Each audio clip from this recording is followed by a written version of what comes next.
Hey there, welcome to the video.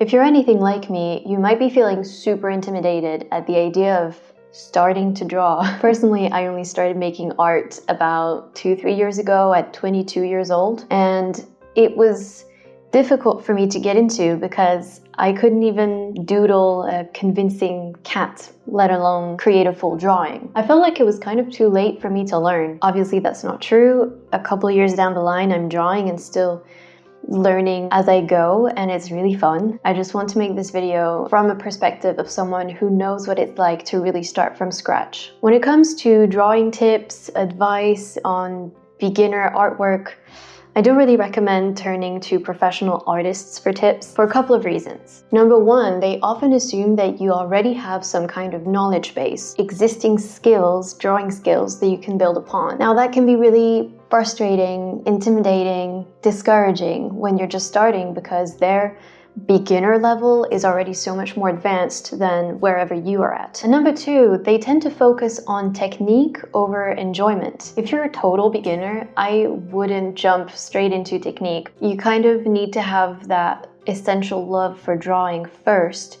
and then you can work on the slightly more difficult grind of practicing and going into technique. I assume you want to start drawing because you think it's a fun thing to do, and it is, so let's just keep it fun for now. So here are just a few tips to help you get started on your art journey. Tip number one, pick something you know or love. Now this might be a really obvious tip, but personally I have so much fun drawing things that I genuinely care about.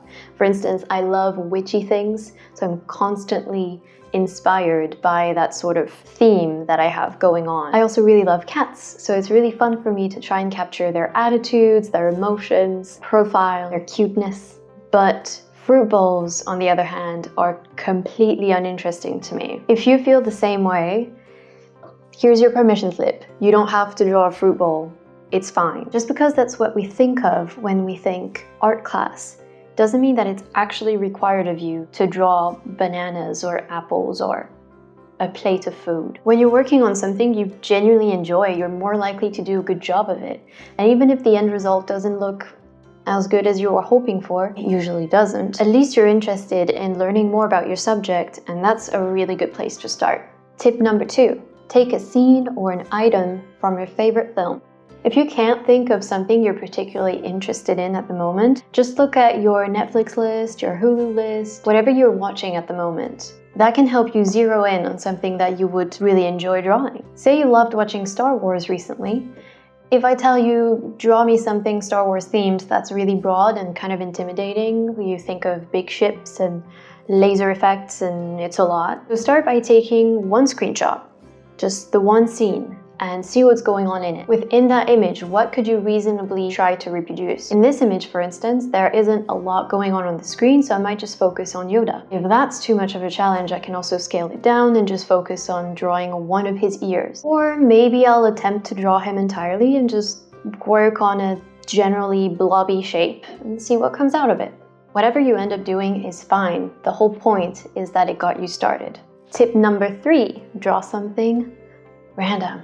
Okay, so the problem with working off of a picture is that it's very easy to compare your very imperfect work to the ideal, which is the picture itself. So to combat that, I recommend just letting your pencil or pen do what it wants, doodle a few things, try a few things. I find that really random compositions are really fun to draw, and they often have this sort of unsettling vibe that you don't really need to do much to create other than putting strange things next to one another, such as a thumb next to a snake, next to an eyeball and a flame. None of these things separately are particularly unsettling, but when you put them all together, you've got a strange piece, and that's pretty cool. Tip number four, play with colors. This is not my strongest point. I'll admit I'm not particularly good at color combinations, but I have to say color is really, really important when it comes to drawing artwork. Colors are what convey the mood of your piece, a certain emotion perhaps, or quite simply a time of day. There is a lot to actually learn about color theory, but here we're talking very beginner steps, so I suggest just taking your color pencils or whatever you have on hand and trying out a few different color combinations. Draw some circles maybe, draw different shapes, see what colors you think look good together and what colors might not, what colors you think complement each other, and which ones maybe don't as much. There's not really a right and wrong when it comes to color. I know a lot of people would say that there is, but a lot of artists actually work with really strange or jarring color combinations, and that doesn't make their artwork any worse than traditional color pairings. Tip number 5, reproduce simple artworks. Websites like Pinterest, for instance, are full of interesting artworks, drawings, paintings even, that you can reproduce, that are created for that very purpose. They're put online by people who want to help you find an easy sort of doodling style. Now, the power of drawing something really simple is not to be underestimated for a couple of reasons. Number 1, it makes you feel so good about your skills. It gives you confidence. It makes you realize that even as a beginner, you're able to create something that's really cool, that looks great, and that's fun to do. And number 2, things that look really simple are often not that simple. You know, take Disney characters, for instance. Super clean lines, not a lot going on, but very, very effective. Behind their super simple, super sleek line work is actually an incredible mastery of proportions, of character design, of stylization, and many, many more things. So when you're practicing simple designs, simple drawings, you're still training your hand, you're still training your eye. You're probably learning a lot more than you think you are. So please don't feel bad about drawing something really simple looking. It's not as simple as it looks. Tip number 6, doodle.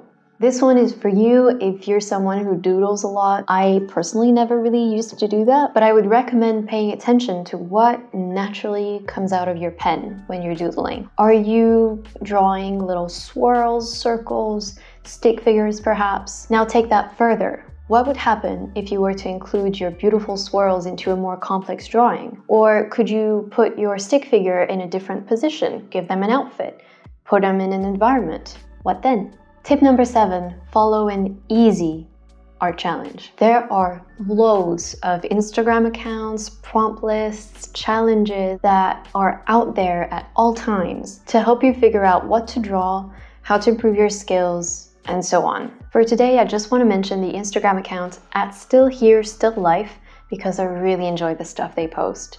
Now, I know I was just bashing fruit bowls just a minute ago. This account is basically that. They basically post visual prompts, usually a photograph of a still life composition, and then they share their community's take on it. So you have a lot of different styles from a lot of different people who use a lot of different mediums and have all kinds of drawing level. It's really refreshing to see one picture turn into a million different takes. The cool part about an art challenge is that it's fun to participate, to be part of a community, to be part of an experience that's shared with other people. You know, the end result is interesting, but it's not necessarily the most important part. Tip number 8. Drawing badly is the new drawing goodly. In the words of the amazing comic artist Clarice Tudor, drawing goodly? That's wrong. Drawing badly is the new drawing goodly.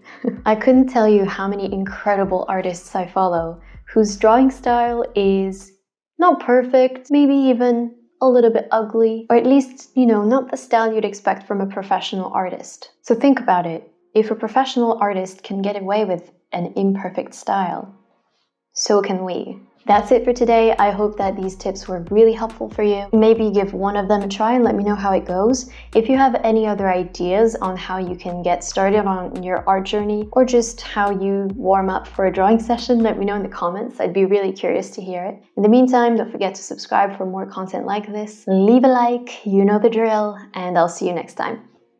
Bye.